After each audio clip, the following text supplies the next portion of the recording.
Thanks for joining us on World Now.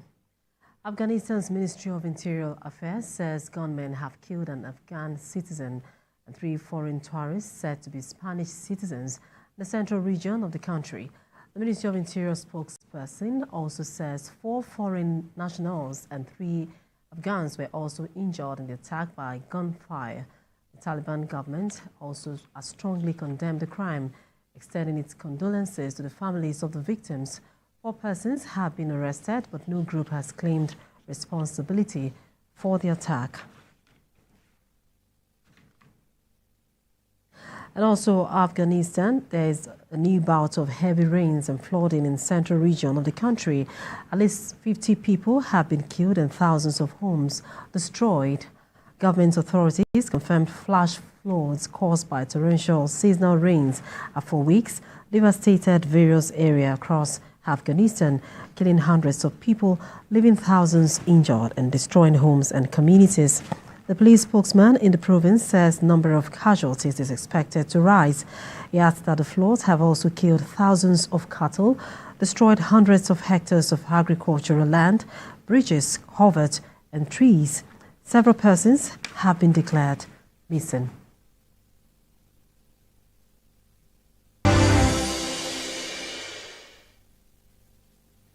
Now let's shift our attention to the war between Russia and Ukraine as nations seek effective diplomatic solutions to the war. The president says one thing is crucial. Let's find out in this report. As his country faces renewed attacks by Russia, the Ukrainian President Volodymyr Zelensky says he wants to work with countries like China, which have influence on Russia, to attend the peace talks scheduled for next month in Switzerland. Mr. Zelensky says the Chinese president assured him in a phone call that China supports Ukraine's territorial integrity, but he did not say exactly when they had the conversation.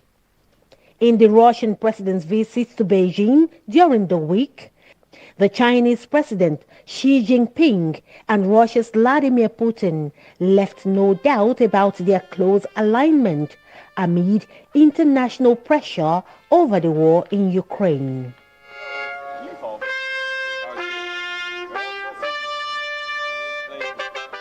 China has never condemned Russia's February 2022 invasion of Ukraine. Instead, it claims neutrality in the conflict, having released a 12-point position on its resolution. Ahead of expected peace talks in Switzerland next month, the Chinese president has called for negotiations that will take the positions of both sides into account. The Ukrainian President Volodymyr Zelensky is optimistic that the engagement of global players like China with influence on Russia will bring President Putin to reckoning with fallouts from the peace negotiations. The international talks in Switzerland next month is aimed at paving the way for a peace process in Ukraine. So far, 50 countries have indicated interest in sending delegations to the long-awaited summit. And in the Ukrainian border town of Vovchansk, the war situation is getting worse. Shelling is constant and torn-up tanks are scattered across streets.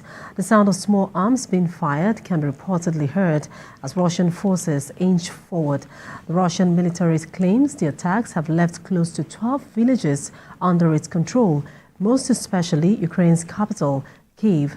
On Friday, Russia launched its most surprising operation on Ukraine's northern border in an attempt to get into the country's second most populous city.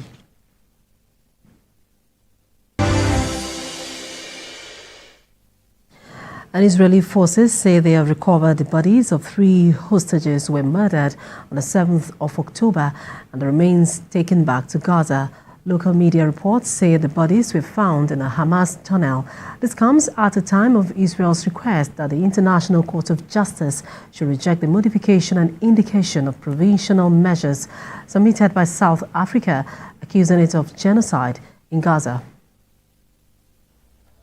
The escalation of military activity in Rafah, southern Gaza, has displaced hundreds of thousands of people, making life even harder for thousands of families who have already been displaced several times. The incursion into Rafah is a significant setback to recent modest progress on access. After nearly a month-long closure, Gaza's Nasser medical complex is back in operation following Israeli forces' withdrawal from Khan Yunis. According to the nursing director of the hospital, reopening the complex with minimal capabilities was a difficult and complex process which faced many problems. The U.S. House has delivered a bipartisan rebuke of the Biden administration's pledge to withhold certain heavy bombs from Israel amid its ongoing conflict in Gaza, passing a bill designed to compel delivery of weapons.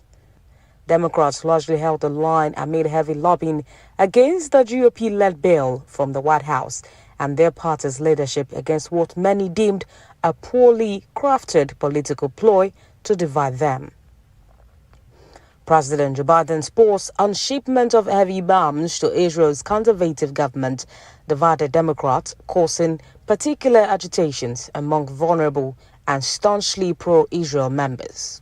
The president himself and Leader Schumer both, within just the last several weeks, were saying that we should stand with Israel. They were using the right language, and now they are doing it in a complete about-face. Why? Because they have new polling that suggests that they should. That is the only possible explanation for this, and it's unconscionable to us. Meanwhile, Israel's Deputy Attorney General for International Law, Gilad Noam, argued that his country is fighting a war against Hamas and denied that genocide is being committed. Noam accused South Africa of having an ulterior motive for urging an Israeli withdrawal from Rafah, saying it is requesting this provisional measure because it wants a military advantage for its ally Hamas, which it does not want to see defeated. Tamar Kaplan, Principal Deputy Legal Advisor of Israeli Ministry of Foreign Affairs, denied that Israel shut down southern Gaza's two main crossings, Rafah and Karem. Kaplan said that Israel is simply defending itself from Hamas and accused South Africa of distorting statements by Israeli leaders to show genocidal intent that is simply not there. Israel is escalating its attacks on Palestinians in Gaza, and in so doing is willfully breaching the binding orders of this court. Israel similarly breaches the binding resolutions of the United Nations Security Council. And that the only effective way of preserving the right of existence of the protected group is through the function of prevention. South Africa seeks these provisional measures before it's too late for prevention to be possible, let alone effective. Without Rafah, the possibility to rebuild and reconstruct Palestinian life will be lost forever. For Palestinians to continue to exist as a protected group under the Genocide Convention, they need a place from which to rebuild. As we stand here today, Rafah is that place, the last stand. Thousands of Palestinian civilians in northern Gaza are cut off from water and food after a week-long Israeli incursion that has led to heavy casualties on both sides. The death toll in Gaza from Israeli attacks since October 7 has risen to 35,303 people. In the last 24 hours, 31 people were killed and 56 wounded by Israeli attacks.